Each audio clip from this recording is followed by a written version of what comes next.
All right. We're going to be interviewing today Mr. JJ.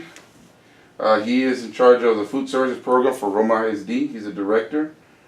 I'm going to start off with some few questions, sir, that I have. Basically, the first one is, what is your name? My name is Juan Jesus Trevino. I am a food service director here in Roma, going on my 15th year. I am a registered licensed dietitian. Like I said, I've been here 15 years doing this. This is my second job. Before I used to work for the WIC program as a nutritionist. Okay. So now we're doing this. So basically, you just answered my first three questions. Name, department, and years. Tell us a little bit about the WIC. How does that tie into the nutrition part here at school? The nutrition part in the WIC, you do a lot of, to see, sorry about that. Don't worry, it's okay. You want to see, you do an intake. So you have, clients coming in, they have families, either the mom is pregnant or she already has kids and they're not fulfilling their nutritional needs.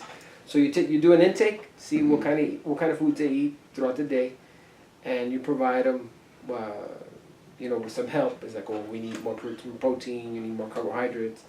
A lot of these people don't have enough money to buy these foods, so you help them out that way, and that's where the nutrition part, or actually the WIC, helps them. They fulfill, the calcium, the iron.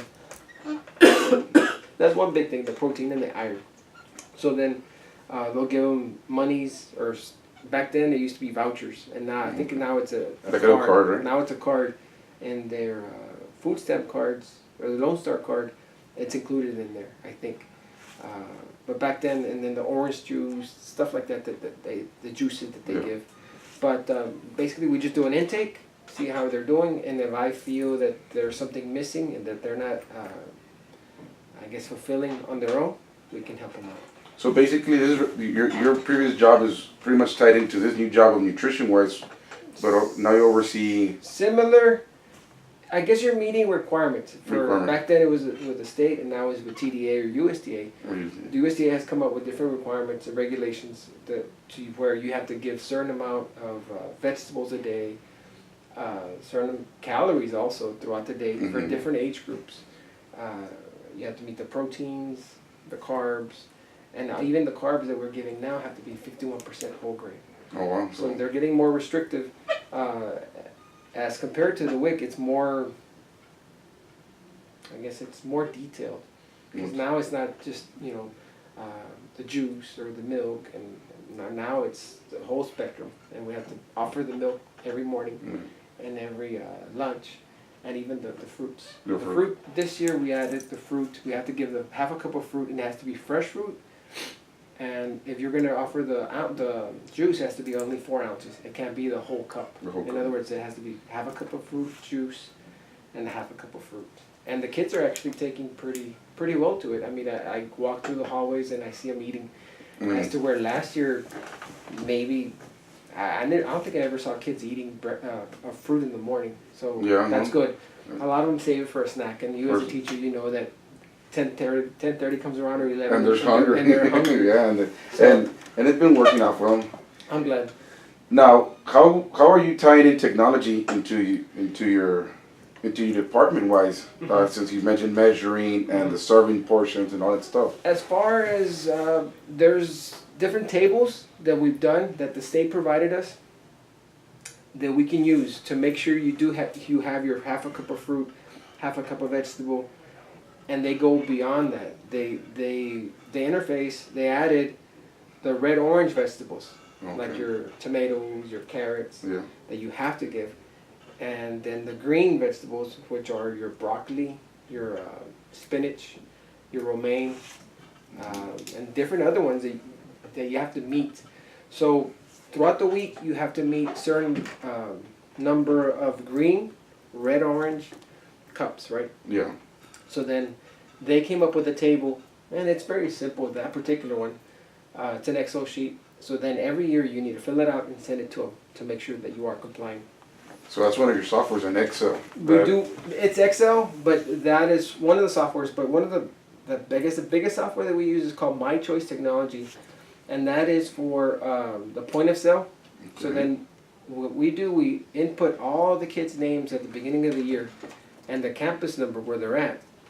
So then, for example, if Juan Trevino eats and I'm in high school, it's gonna show, you know, that my ID was used for breakfast and it was used for lunch. So there's no more like a tally like back then. There was just a little pencil. Yeah, we still do that for the pre-K and K. Okay. And the kids that don't show up with their IDs Yeah. or don't know their ID number because we have a keypad, Mm-hmm. we do that. But from second grade on, they put their They ID implemented number. the technology. They input, and also with that same program, we do inventory. So we're checking how much food we have in each campus, and then we check in the warehouse to see, okay, well then every Wednesday they order, so then they have to go check their inventory to see how much they need to order for the next week. And we're always two weeks ahead of time. So then we have the inventory clerk here managing all that, and the ladies manage the physical inventory at the cafeterias. Okay, so basically, your employees are trained to use these programs. Oh yeah. Now, do you all train them what, on a yearly or? They train as they go. They As they learn. Yeah, they learn. We get the managers to start teaching. You know, the assistant manager, and then the assistant manager teach somebody else. So they're learning right there on the Right spot. there. And it's on the job training. So that really enhances your management of the Yeah. department big Yeah. time. One guy came when we initially got this program, and he taught us all. So then from there on, we just passed it on, passed it on, passed it on. But as per se, we train somebody, we send them somewhere. No, we just do it on the job. On the job. And it's pretty simple. Okay, now, do you feel that your department needs any additional equipment that you think that could benefit you guys? I'm sure there are a lot of stuff, but at this time I think we're okay. We're content because I've compared our systems to other people's systems.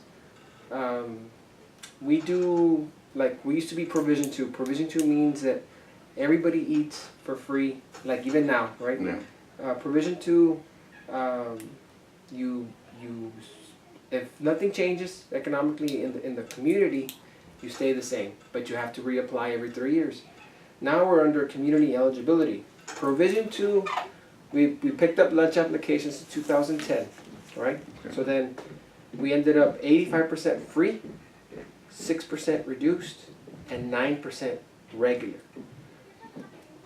At that point, for example, if you're getting $3 a plate, Yeah. right? If for the 85%, you're gonna get 100% reimbursement. You're gonna get $3. Yeah. For the 6%, you're only gonna get $2.80, That's okay. right? Yeah. For the other 9% that were regular, you only get 25 cents. So you're losing out on that 9%. And then- You know, because it's regular. Yeah. So that's a regular reimbursement. This year, actually last year, we got CEP, which is called Community Eligibility Provision. So that allowed us to, if, for example, the community in the district, we see that, I think we came out to like 70%. Mm-hmm. 70% of our kids qualified for some kind of governmental help. Oh, wow. 70% of our kids. So then what you do, there's a multiplier. You get 70% times 1.6 is the multiplier last year. So we were like 114%, something like that. Free. So that means it went from picking up 85% at the full rate